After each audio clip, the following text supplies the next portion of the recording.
मेरा राधे राधे।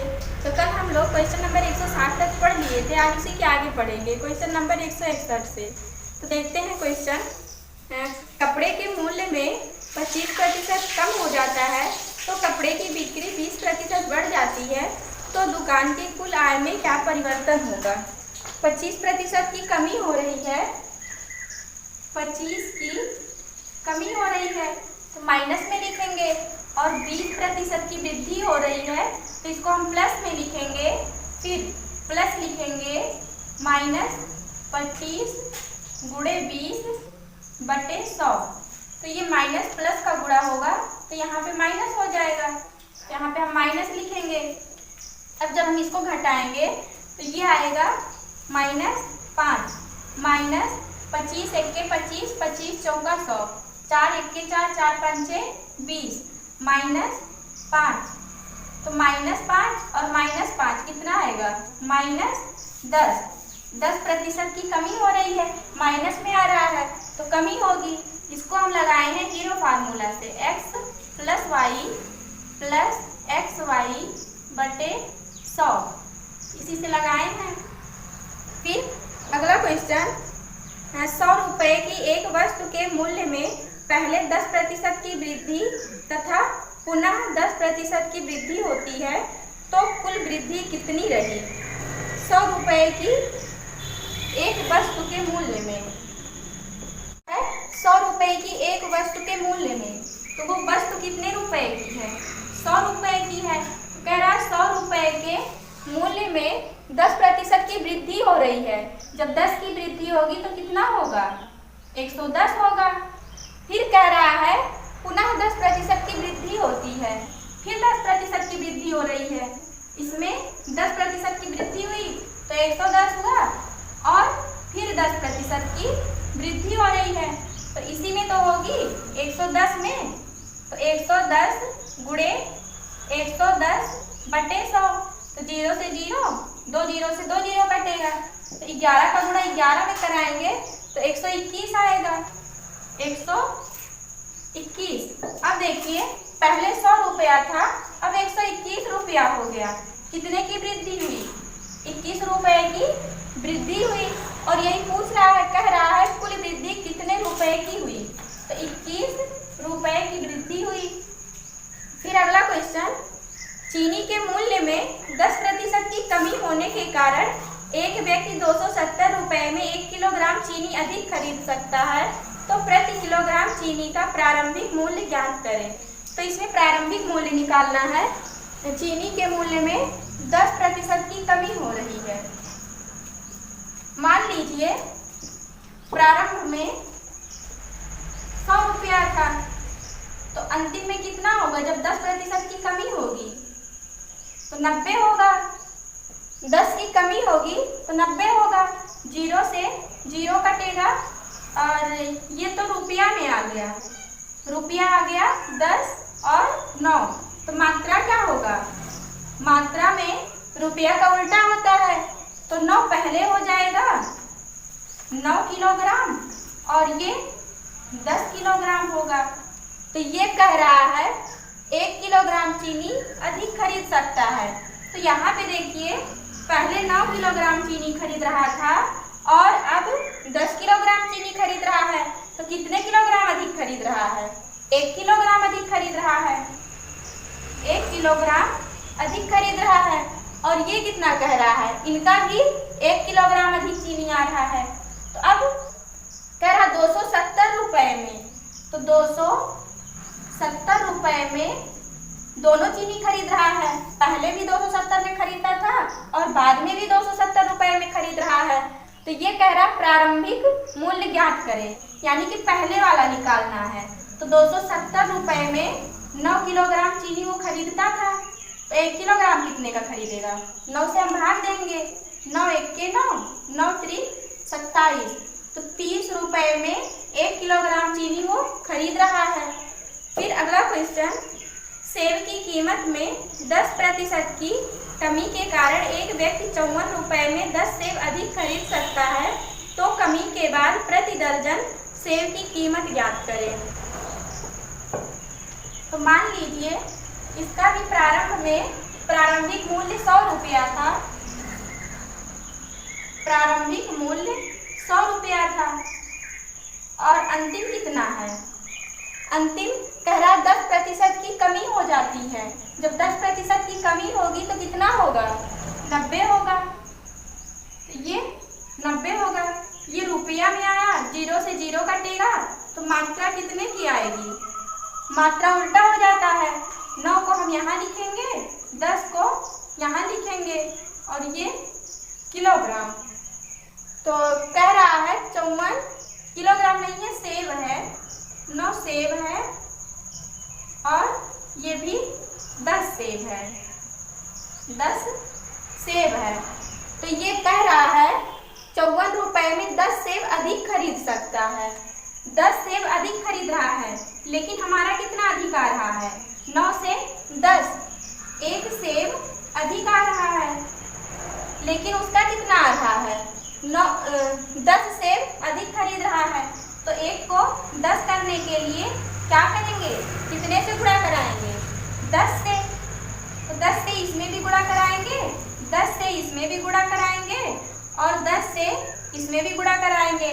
तो ये हो जाएगा 100 सेब, 100 सेब और ये हो जाएगा 90 सेब, 90 सेब। अब रुपया कितना दिया है? रुपया दिया है 54 रुपए में 10 सेब अधिक खरीदता है। 54 रुपए में, तो 54 बटे 90। प्रारंभिक वाला पूछ रहा है, कह रहा है कमी के बाद प्रति दर्जन सेब की कीमत पूछ रहा है। तो कमी के बाद ये है 100 सेब है, तो ये 54 बटे 100। तो ये तो 1 सेब की कीमत आएगी, लेकिन कितना निकालना है? प्रति दर्जन कह रहा है, तो इसको हम 12 से गुणा कराएंगे। 1 दर्जन में 12 सेब आएंगे, तो 12 से हम गुणा कराएंगे तो 12 चौक 48, 48 के 8 हासिल 4, 12 पंचे 60, 60 और 4 64, 2 बटे में 100 है ना, 2 जीरो है तो 2 अंक बाद दशमलव लगाएंगे। तो यहाँ पे 6 अंक के बाद दशमलव लगेगा, यानी कि 1 दर्जन कितने रुपए में खरीद रहा है? 6.48 रुपए में 1 दर्जन सेब वो खरीद रहा है। फिर अगला क्वेश्चन, हाँ देखते हैं अगला क्वेश्चन। यदि बेलन की ऊंचाई को 15% बढ़ाया जाता है तथा इसके आधार की त्रिज्या को 10% घटाया जाता है, तो बेलन के पृष्ठ में कितना प्रतिशत का परिवर्तन होगा? तो इसको हम हीरो फार्मूला से लगाएंगे। हीरो फार्मूला होता है x + y + xy बटे 100। तो ये कितना दिया है? 15% बढ़ाया जा रहा है, 15% बढ़ाया जा रहा है और 10% घटाया जा रहा है। तो माइनस में लिखेंगे, -15 × 10 बटे 100। तो जब इसको हम घटाएंगे तो ये 5 आएगा, माइनस 0 से 0 कटेगा, 5 तिहाई 15, 5 दूनी 10। तो ये आ जाएगा 1.5। जब 5 में से 1.5 घटाएंगे तो ये आएगा 3.5%। फिर अगला क्वेश्चन, ए का वेतन 10% बढ़ा दिया जाता है और फिर 10% घटा दिया जाता है, तो उसके वेतन में क्या परिवर्तन आएगा? 10% बढ़ाया जा रहा है। मान लीजिए पहले वेतन 100 रुपया था, फिर 10% की वृद्धि होगी तो ये कितना होगा? 110 होगा। फिर कह रहा है 10% की कमी हो रही है, तो कमी 110 में ही तो हो रही है, माइनस 10% की कमी होगी तो 110 गुणे जब 10 की कमी होगी तो 90 बटे 100। 0 से 0 कटेगा, 0 से 0 कटेगा, 11 9 99, ये 99 आया। तो पूछ रहा कितने प्रतिशत की कमी होगी? पहले 100 रुपया था उसका वेतन, अब 99 रुपया हो गया, तो कितने की कमी हो रही है? 1 की कमी हो रही है। और गणना हम 100 पे कर रहे हैं तो इसलिए यहाँ पे प्रतिशत लग जाएगा, 1% की कमी आ रही है उसके वेतन में। फिर अगला क्वेश्चन, यदि चावल के मूल्य में 25% की वृद्धि हो गई तो एक परिवार को अपनी खपत में कितने प्रतिशत की कटौती करनी होगी ताकि चावल पर खर्च पूर्ववत रहे। मान लीजिए पहले 100 था, चावल का मूल्य पहले 100 रुपया था, तो कह रहा है 20% की वृद्धि होती है। 20 नहीं है, 25% की वृद्धि हो रही है, तो 25, तो ये कितना हो जाएगा 125 होगा। तो कह रहा है कितने प्रतिशत की कटौती करनी होगी ताकि चावल पर खर्च पूर्ववत रहे। तो इसमें कितने की कटौती करेंगे कि फिर हमको 100 मिल जाए। कितने की इसमें कटौती करनी होगी? 25 की करनी होगी। 25, और जिसमें कटौती की जाती है वो बटे में रहता है, तो बटे 125 गुणे 100। 25 एके 25, 25 पंचे 125, 5 एके 5, 5 दूनी 10, 20% की कटौती करनी होगी। फिर अगला क्वेश्चन, दूध का मूल्य 20% बढ़ गया तो दूध की खपत में कितने प्रतिशत की कटौती की जाए कि दूध पर खर्च पूर्ववत रहे। तो 20% बढ़ रहा है, तो मान लेंगे पहले 100 था, 20% बढ़ रहा है तो कितना हो जाएगा 120 होगा। तो कह रहा है कितने प्रतिशत की कटौती की जाए कि दूध पर खर्च पूर्ववत रहे। तो 120 में कितने की कटौती की जाए कि फिर हमको 100 मिल जाए।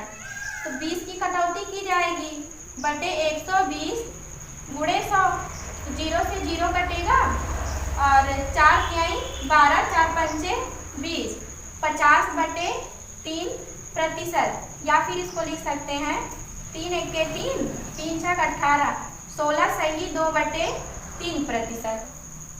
फिर अगला क्वेश्चन, यदि एक संख्या को 25% बढ़ाया जाता है और बढ़ाई गई संख्या को पुनः 25% घटाया जाता है तो संख्या में प्रतिशत कमी या वृद्धि क्या होगी। एक संख्या को 25% बढ़ाया जा रहा है, मान 25% बढ़ाया जाता है, तो ये बढ़ाया जा रहा है तो प्लस 25 होगा। फिर 25% की कमी हो रही है, 25% घटाया जा रहा है, तो -25 गुणे 25/100। तो ये देखिए प्लस में है और ये माइनस में है, तो ये दोनों कटेगा। -25 का गुणा 25 में कराएंगे तो आएगा 625/100। 2 जीरो है तो 2 अंक बाद दशमलव भी लगाएंगे, तो यहाँ पे 6 के बाद दशमलव रहेगा, तो कितने की कमी हो रही है 6.25 की कमी हो रही है। फिर अगला क्वेश्चन,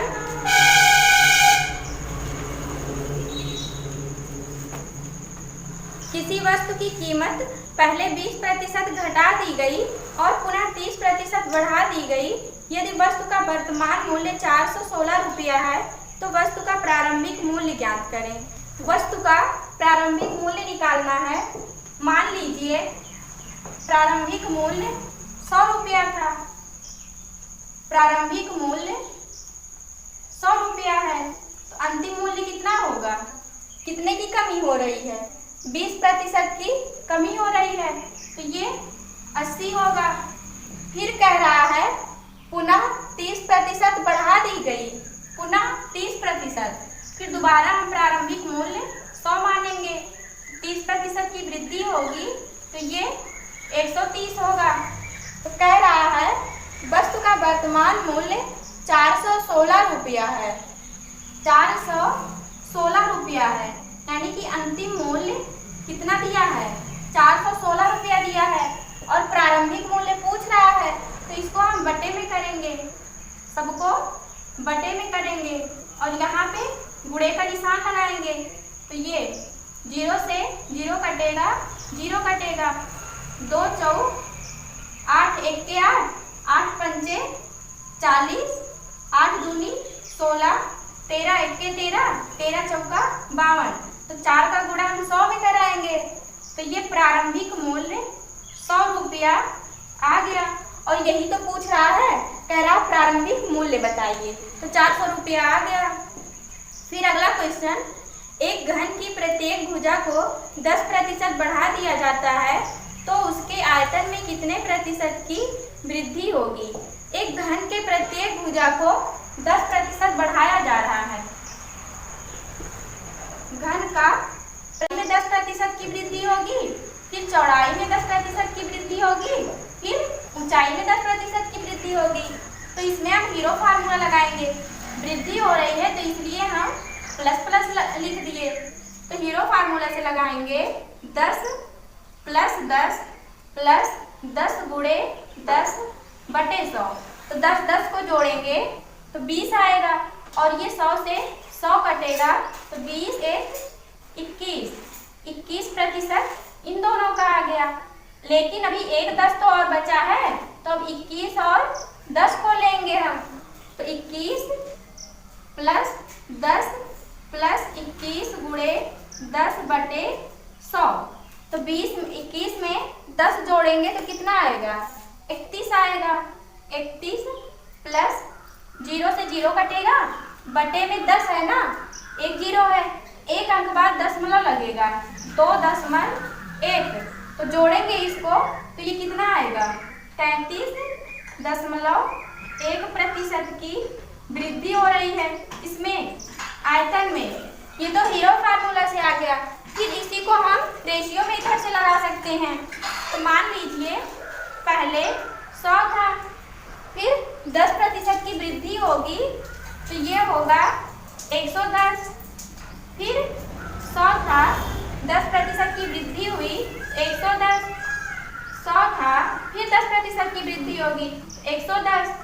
0 से 0 कटेगा, 0 से 0, 0 से 0। तो ये 10 का गुणा 100 में कराएंगे 1000 आएगा। 1000 रेशियो, और इन तीनों का गुणा कराएंगे 11 × 11 121, फिर 11 में गुणा कराएंगे तो 1331 आएगा। तो पहले 1000 था, अब 1331 है, तो कितने की वृद्धि हो रही है, 331 की। 331 की वृद्धि हो रही है, किसमें हो रही है, 1000 में। तो बटे 1000 गुणे 100, तो 2 0 से 2 0 कटेगा, और यहाँ पे बटे में 10 है, एक 0 है, तो ये कितना हो जाएगा, एक अंक बाद हम दशमलव लगाएंगे तो 33.1% की वृद्धि हो रही है। आपको जो इजी लगे उसी से लगा सकते हैं।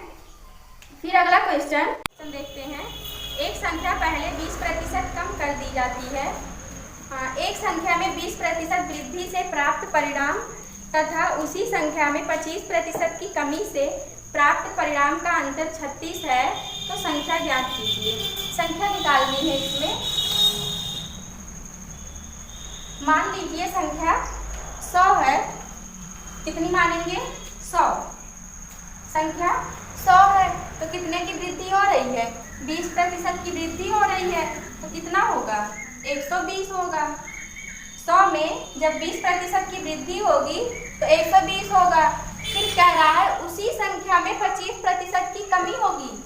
संख्या हम क्या माने थे, 100 माने थे, तो कह रहा उसी संख्या में 25% की कमी हो रही है। तो 25% की कमी होगी तो कितना होगा, 75 होगा। तो कह रहा है प्राप्त परिणाम का अंतर 36 है, तो दोनों का अंतर लेंगे, दोनों 75 और 120, दोनों का अंतर कितना आएगा, 45 आएगा। लेकिन वो कितना दे रहा है, 36 दे रहा है, कह रहा है 36 का अंतर है। तो 45 में हम कितने से गुणा करा दें कि 36 आ जाए। 45 में हम x से गुणा कराएंगे तो 36 मिल जाएगा। x = 36 बटे 45, 9 × 4 = 36, 9 × 5 = 45। तो सब में हम 4/5 से गुणा कराएंगे तब 36 मिलेगा।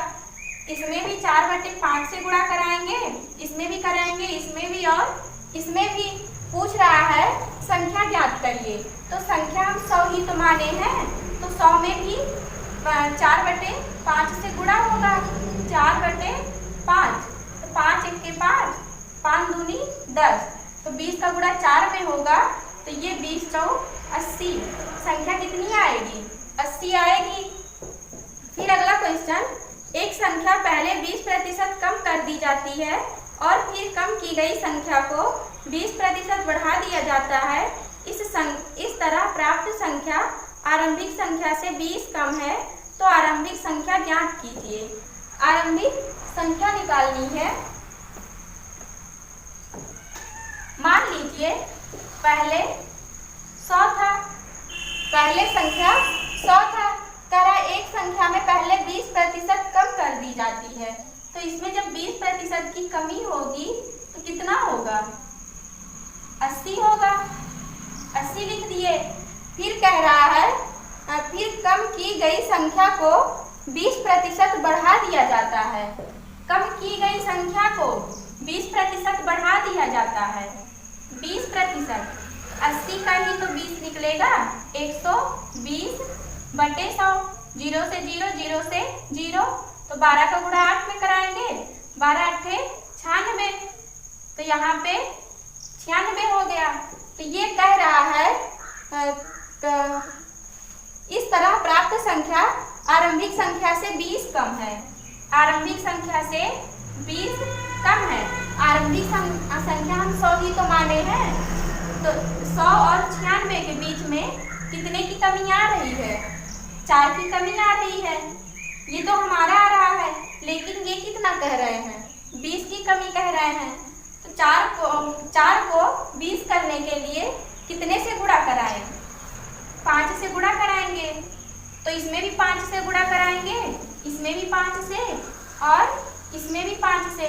तो प्रारंभिक संख्या पूछ रहा है, कह रहा प्रारंभिक संख्या बताइए, तो 100 का गुणा 5 में होगा, तो ये 500 प्रारंभिक संख्या आ जाएगी। फिर अगला क्वेश्चन, एक वस्तु की कीमत में 21% की कमी से एक आदमी 100 रुपये में 3 किलोग्राम अधिक खरीद सकता है। वस्तु का प्रति किलोग्राम घटा हुआ मूल्य क्या है? मान लीजिए पहले उसका मूल्य कितना था? 100 रुपया था। बाद में कितना हुआ? 21% की कमी होगी। जब इसमें 21% की कमी होगी तो कितना आएगा? 79 आएगा। फिर कह रहा है ये तो रुपया आ गया, लेकिन मात्रा क्या करेंगे? मात्रा में तो हम उल्टा लिखते हैं ना रुपए का, तो यहाँ पे 79 होगा और यहाँ पे 100 होगा। मात्रा है तो ये किलोग्राम में होगा। फिर कह रहा है एक आदमी 100 रुपये में 3 किलोग्राम अधिक खरीद सकता है, तो यहाँ पे कितने अधिक खरीद रहा है? कितने किलोग्राम? 79 से 100 के बीच में कितने का अंतर आ रहा है? 21 किलोग्राम का अंतर आ रहा है। लेकिन वो कितना कह रहा है? वो कह रहा है 3 किलोग्राम अधिक खरीद सकता है। तो 21 को 3 करने के लिए क्या करेंगे? 7 से भाग देंगे, इसमें भी 7 से भाग देंगे, इसमें भी 7 से भाग देंगे, तीनों में हम 7 से भाग दे देंगे। फिर कितने रुपए में कह रहा है? 100 रुपये में। 100 रुपये में कितना किलोग्राम खरीद रहा है? 79 बटे 7 किलोग्राम। फिर 100 रुपये में 100 बटे 7 किलोग्राम खरीद रहा है।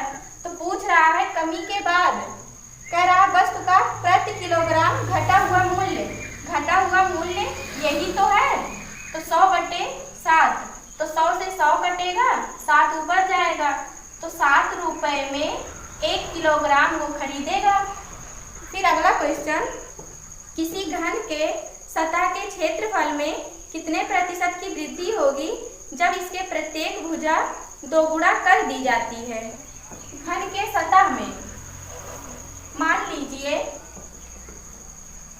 क्षेत्रफल, करा घन के सतह के क्षेत्रफल में कितने प्रतिशत की वृद्धि की जाए? क्षेत्रफल में लंबाई और चौड़ाई होती है, लंबाई और चौड़ाई होती है। तो मान लीजिए लंबाई 1 था, चौड़ाई भी 1 था, तो क्षेत्रफल कितना होगा? दोनों का गुणा करा के लिखेंगे, तो क्षेत्रफल भी 1 होगा।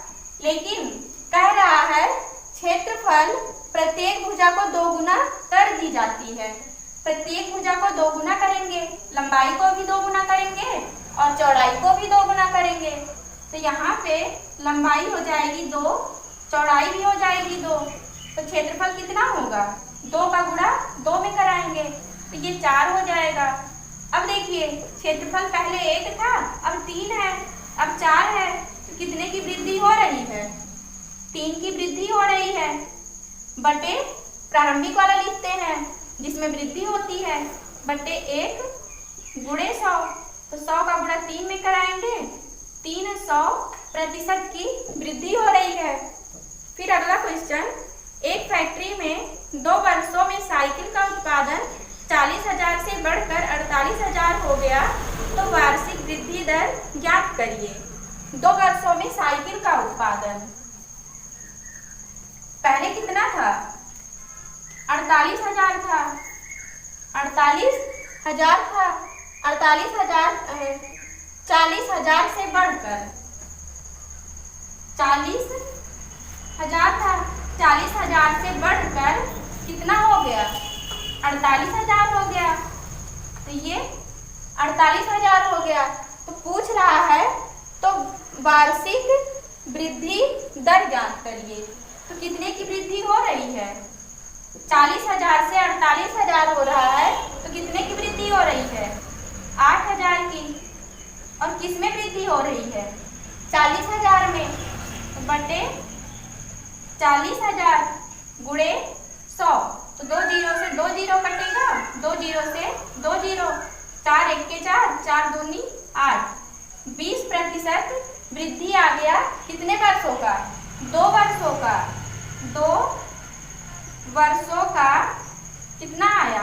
20%। तो 1 वर्ष का कितना होगा? 20 बटे 2, यानी कि 10% की वृद्धि हो रही है। फिर अगला क्वेश्चन, जल कर में 20% की वृद्धि हुई, लेकिन उसकी खपत 20% कम हुई है, तो धन के खर्च में वृद्धि या कमी कितनी होगी? तो इसको हम हीरो फार्मूला से लगाएंगे। 20% की वृद्धि हो रही है, 20% की वृद्धि हो रही है तो प्लस 20 लिखेंगे। फिर 20% की कमी हो रही है, माइनस 20 लिखेंगे। माइनस 20 गुणे 20 बटे 100। तो ये प्लस 20 है और ये माइनस 20 है, तो दोनों कैंसिल होगा। तो ये 2 जीरो से 2 जीरो कटेगा, तो माइनस 4% की कमी हो रही है। फिर अगला क्वेश्चन, यदि वृत्त की त्रिज्या 5% तक बढ़ा दी जाए तो उसके क्षेत्रफल में कितनी वृद्धि होगी? तो वृत्त का क्षेत्रफल क्या होता है? Pi r square. Pi r square होता है। कितने की वृद्धि हो रही है? 5% तक बढ़ा दी जाती है। तो पाई से कोई मतलब नहीं है, हमको आर स्क्वायर से मतलब है। यानी कि 5% की वृद्धि एक बार हो रही है और दूसरी बार भी 5% की वृद्धि हो रही है। तो इसमें भी हम हीरो फार्मूला लगाएंगे। तो 5 प्लस 5 गुणे 5 बटे 100। 5 5 कितना होगा? 10 होगा। प्लस 25 बटे 100। 2 अंक बाद दशमलव लगाएंगे क्योंकि बटे में 2 जीरो है, तो यहाँ पे ये हो जाएगा 25 होगा, 10.25। तो ये जोड़ेंगे तो आ जाएगा 10.25% की वृद्धि हो रही है। फिर अगला क्वेश्चन, यदि किसी पुरानी वस्तु की कीमत 20% घटा दी जाए और फिर उसकी 10% और घटा दी जाए तो कीमत में कुल कितनी कटौती हुई? तो इसको भी हम हीरो फार्मूला से लगाएंगे। तो मान लीजिए पहले 100 था, तो 20 की कमी होगी तो कितना होगा? 80 होगा। फिर कह रहा है 10% घटा दी जाती है, फिर 10% घटा रहा है, -10%। 80 का निकालेंगे, जब 10% घटाएगा तो कितना होगा? 90 बटे 100। तो 2 जीरो से 2 जीरो कटेगा, 8 नमा 72। तो पहले 100 था, अब 72 हो गया। कितने की कमी हो रही है? 28 की कमी हो रही है। 100 है, 100 पे हम गणना कर रहे हैं, इसलिए यहाँ पे प्रतिशत लगा दिए। फिर अगला क्वेश्चन, एक परीक्षा में 1000 लड़के तथा 800 लड़कियां शामिल होती हैं। यदि 60% लड़के तथा 50% लड़कियां उत्तीर्ण होती हैं तो अनुत्तीर्ण या असफल छात्रों का प्रतिशत ज्ञात करें। तो दोनों का प्रतिशत निकालना है, अनुत्तीर्ण छात्रों का प्रतिशत निकालना है। तो 1000 लड़के हैं, 1000 क्या है? लड़के हैं। और लड़कियां कितनी हैं? लड़कियां 800 हैं, 800 लड़कियां हैं। फिर कह रहा है यदि 60% लड़के तथा 50% लड़कियां उत्तीर्ण हो। 60% लड़के उत्तीर्ण होंगे तो फेल कितने होंगे? 40 फेल होंगे। 40/100, तो 2 जीरो से 2 जीरो कटेगा, तो ये कितना आ जाएगा? 400 लड़के फेल हो गए और लड़कियां कितनी पास हो रही हैं? 50 पास हो रही हैं, 50 फेल हो रही हैं। 800 का 50/100, 2 जीरो से 2 जीरो, 8 पंचे 40, 400 ये आ गया। कुल कितने लड़के फेल हो रहे हैं? कितने छात्र?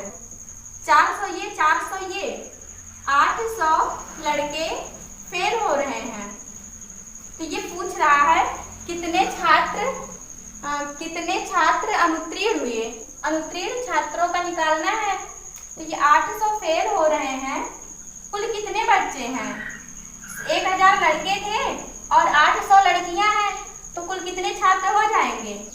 1800 गुणे 100, 2 जीरो से 2 जीरो कटेगा और 2 नमा 18, 2 चौक 8, तो ये आ गया 400/9। या फिर इसको 9 से जब भाग देंगे तो आ जाएगा 9 चौक 36, 9 चौक 36, 44.4% छात्र क्या हुए? फेल हुए।